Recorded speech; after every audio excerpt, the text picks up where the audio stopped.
Europe 1 Soir. 19h, 21h, Pierre de Villeneuve.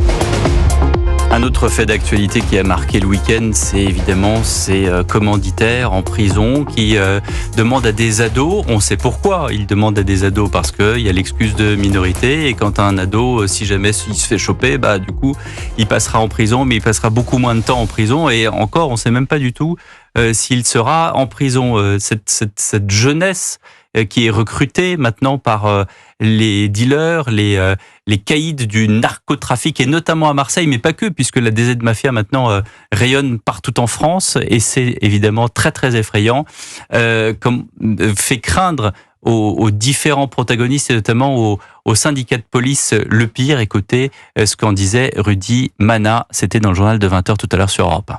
On est dans un film d'horreur, mais celui-là, quand même, il est un peu plus sordide que les autres. Et c'est bien ça qui nous inquiète, parce qu'on a des gamins de 14 ans commandités par des gens qui sont pas non plus très vieux, qui sont en prison et qui promettent des sommes folles d'argent. Ils prennent au plus offrant, ils prennent à celui qui accepte. En fait, ils mettent une annonce, c'est une agence intérimaire. Ils mettent une annonce et le plus offrant se propose. Et puis, une fois qu'il y a des échanges avec le commanditaire, s'il considère qu'il est sérieux, qu'il est en capacité de le faire, il embauche à lui, qui viennent de Grenoble, de Dijon, d'Avignon ou de Marseille. C'est plus du tout des cas isolés. Ça fait longtemps qu'on dit aussi avec Alliance que les mineurs dans les trafics de stup, il y en a beaucoup. On ne l'invente pas, on les contrôle. Donc on le sait qu'il y a des choufs qui ont 12 ans. Il y a des gens dans les réseaux qui ont 13, 14, 15 ans. Il y en a beaucoup. Oui, on a franchi un cap. Oui, on a franchi un cap dans la mexicanisation. Et oui, on a besoin de réagir fortement pour éviter que ça se propage partout. Alors, qu'est-ce qu'on fait ? Vous disiez, Gabriel Cluzel, que est-ce qu'il y a encore une possibilité de revenir à avant ? Est-ce qu'on n'est pas arrivé à un point de non-retour ce dimanche, de façon sans doute un peu pour secouer l'arbre et pour qu'il se passe quelque chose? Nicolas Dupont-Aignan, dans le grand rendez-vous Europe 1 CNews, disait il faut s'inspirer de ce que fait le Salvador, par exemple.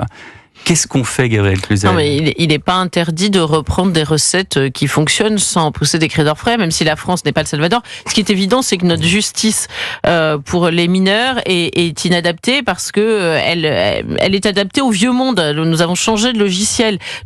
Ces enfants de 12 ans ne sont pas sortis de la comtesse de Ségur et ils n'ont pas volé un Malabar. Donc nous restons dans une espèce de vision irénique de l'enfance. Donc nous nous en sortirons pas, parce que c'est évidemment très malin de la part de ces trafiquants d'utiliser ces enfants parce qu'ils sont proprement intouchables. Maintenant, ces enfants ont des parents. Moi, quand mon fils casse les lunettes de son voisin à l'école, je suis responsable dans la cour de récréation. Donc pourquoi ces parents ne sont-ils pas responsables ? On peut pas.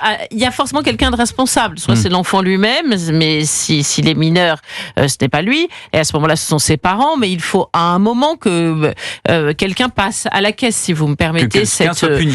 Exactement, que quelqu'un soit puni d'une façon ou d'une autre, mais le problème c'est que c'est le serpent qui se mord la queue, et c'est un serpent de mer, pour parler toujours d'un serpent, parce que dès que on dit on pourrait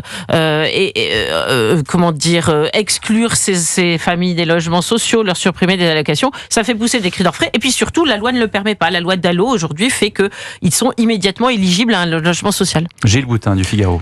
Il y a la réponse pénale, effectivement, mais il y a aussi la réponse structurelle. Et là, on est sur un chantier qui est générationnel, voire multigénérationnel. Parce que ces enfants qui sont recrutés pour commettre des crimes, comment peuvent-ils accepter la simple idée de le faire ?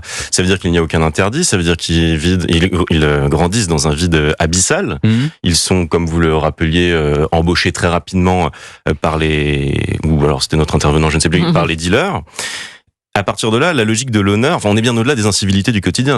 Ils ont une logique de l'honneur qui leur est propre. Mais qu'est-ce qui fait qu'un ado de 14 ans, par exemple, prend un VTC, il lui demande de s'arrêter, le VTC veut pas, il tire une balle de pistolet. Alors, l'ado aurait dit au juge que c'était accidentel, mais c'est quoi ? C'est à force de regarder Netflix, c'est à force de jouer à la PlayStation, c'est à force de vivre dans un monde virtuel qui, en l'occurrence, n'est pas réel, c'est l'accès aux armes, je ne crois pas c'est tout en même temps. Je ne crois pas au procès facile qui est fait aux jeux vidéo ou à Netflix ou au film.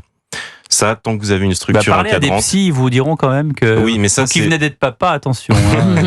Je vous remercie, je serai vigilant. Oui, Cependant, veux dire, moi-même, ayant dans ma jeunesse pu jouer à certains jeux, enfin, on pense à GTA. C'est-à-dire, cette société, ce gamin qui tue n'importe qui, C'est vrai que vous êtes d'une autre génération. c'est le jeu GTA. C'est-à-dire que c'est nous, effectivement... Avec Gabriel, on jouait plutôt à Mario Bros sur les Nintendo en noir et blanc. Et tout évolue. Bref. Et c'est précisément ce qui se passe dans ces jeux. Effectivement, on tue comme on veut, c'est sans conséquence. J'y ai joué, mais énormément de personnes bénéficient heureusement d'un cadre qui leur permet de mettre en perspective ce qui se passe et de ne pas penser que ce qui est à l'écran est Moi, en fait je suis un peu possible d'accord dans avec la vous. réalité. Ouais, je trouve qu'accuser les réseaux sociaux, les jeux vidéo, puis après les couteaux, et puis c'est pas le fond du trouver un problème. responsable qui n'est pas le vrai Facile, responsable. je pense. Merci Gabriel Cluzel, merci Gilles Boutin. Tout de suite, les enfants d'Europe 1.